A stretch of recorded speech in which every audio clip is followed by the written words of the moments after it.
dan budaya dominan di dalam masyarakat telanjur mempertahankan pandangan bahwa menjadi laki-laki artinya otomatis menjadi pemimpin. Pemimpin di rumah, pemimpin di dalam masyarakat, dan juga pemimpin di dalam negara.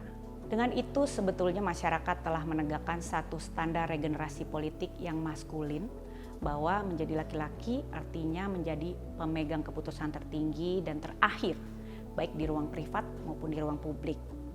Sehingga kalaupun perempuan disebut-sebut, maka ia disebut sebagai peserta dari pinggiran atau pelengkap, bukan sebagai warga yang utama dan setara.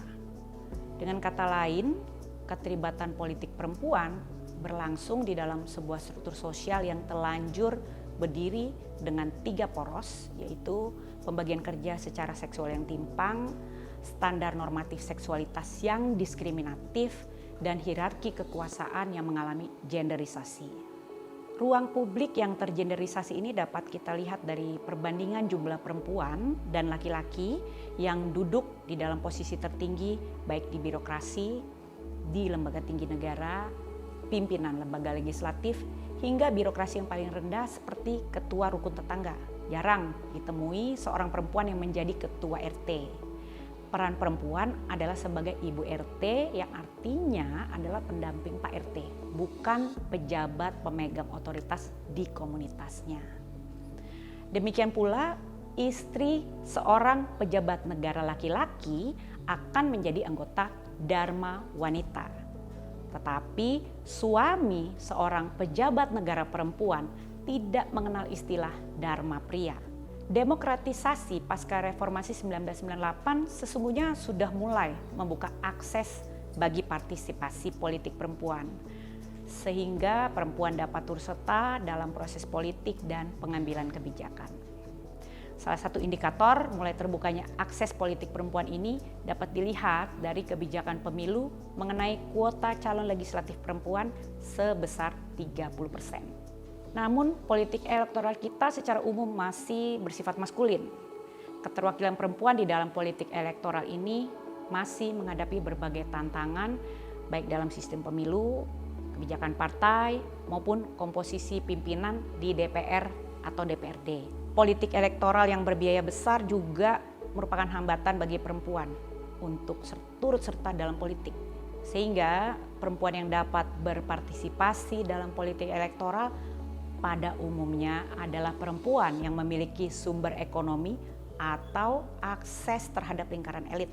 Maka jangan heran jika sekarang ada perempuan yang bisa berkompetisi dalam politik elektoral, maka rekam jejak mereka dapat dilihat dari kekerabatan mereka dengan elit yang ada. Maka kemudian kita melihat istri bupati menjadi anggota DPRD, anak gubernur menjadi gubernur, adik gubernur menjadi gubernur, ya. Sementara perempuan tanpa modalitas ekonomi, sosial, dan politik tetap terpinggirkan dari ranah politik elektoral.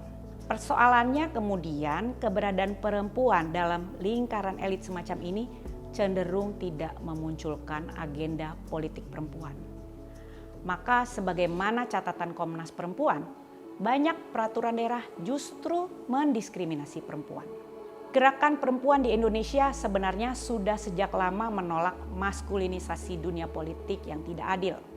Kongres Perempuan pertama yang kemudian diperingati dengan nama Hari Ibu telah sejak lama membahas agenda politik perempuan seperti perjuangan kemerdekaan, perempuan dalam pembangunan, perkawinan anak, dan juga poligami. Nah, pertemuan politik perempuan dengan komitmen demokrasi dan republik dalam konteks perumusan negara Indonesia dapat dilacak misalnya dalam usulan Maria Ulfa. Dalam sidang Badan Penyelidik Usaha-Usaha Persiapan Kemerdekaan Indonesia atau BPUPKI pada tahun 1945, Maria Ulfa merupakan orang pertama yang menyuarakan perlunya memasukkan hak asasi manusia ke dalam konstitusi. Sayang usulannya tersebut ditolak pada saat itu. Dalam peristiwa lain, Soekarno pernah mendapatkan kritik dari kalangan gerakan perempuan ketika ia memutuskan berpoligami. Dalam sebuah percakapan dengan seorang tokoh gerakan perempuan, Soekarno pernah bertanya, "Mengapa kalian begitu ribut waktu saya kawin?" Sang tokoh menjawab, "Karena Anda adalah seorang presiden dan bukan raja." Nah, diskursus tentang hak asasi manusia dan anti poligami yang telah muncul sejak dahulu ini menyiratkan suatu pandangan yang sangat maju bahwa identitas politik negara Indonesia harus berelasi secara substansial dengan politik perempuan. Politik perempuan yang dicita-citakan itu bukanlah semata-mata persoalan prosedural dan teknis tentang peran perempuan dalam pengambilan keputusan publik. Lebih jauh dari itu, politik perempuan melekatkan politik perempuan sebagai basis dari pemaknaan politik dan pembangunan institusi-institusi negara.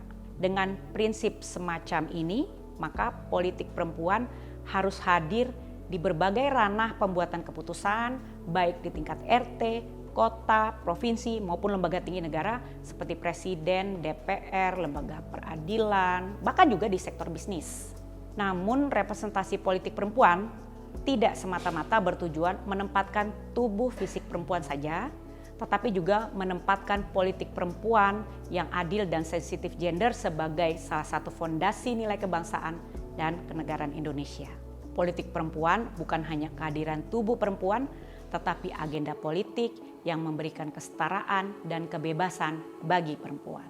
Perempuan hadir jiwa dan raganya di dalam setiap ruang di mana keputusan atau kebijakan dibuat.